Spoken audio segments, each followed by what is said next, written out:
So I lived in Home Park, which was a student halls. And what did you think? Yeah, I loved it. So I went and I'd seen it before, so I knew what to expect, kind of thing. So is Home Park on the spectrum if we go from party house to chill slash study house? Where does it fit on the spectrum? Well, I think it really depends on who you live with. So I had a bit of a interesting combination of people to live with in first year.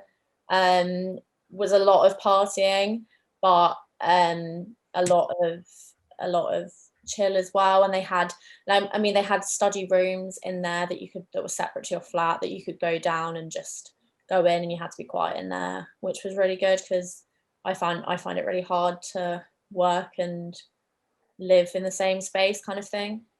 Um, but there, it definitely, I mean, it was really, really close to town. It was literally like a 5-10 minute walk into town, so it's very easy to get up to all the clubs and stuff.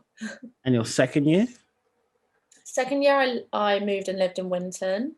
So into a house. Yeah, into a house. And what was it like going from Home Park to a house? So I definitely preferred living in a house because you get a lot more freedom. Like you don't have security guards, for example, on the doorway, which you have in halls.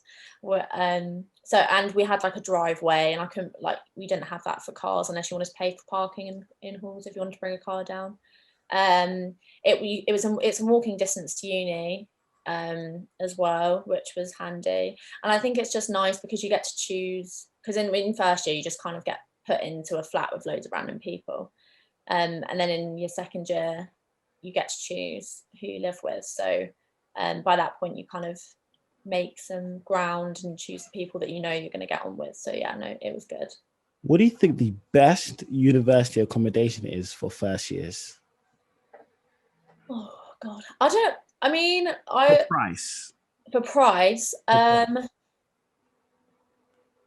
don't. Well, so I'd say Dorchester's a good one because it's not cheap. I mean, none of them are, but it's not. It's you get a double bed and it's a nice size kind of flat. And again, location and stuff wise, that's good. So for price, all the new ones are lovely, but they are ridiculously expensive. So, Just find what fits you. pardon? Would you say just find what fits you?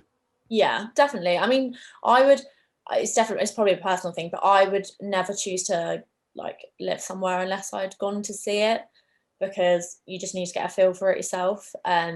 So if you want certain luxuries like a double bed or a bigger kitchen space, then you probably have to go for one of the more expensive accommodations. But if you're not fussed about that kind of stuff, then you can go for a cheaper one. But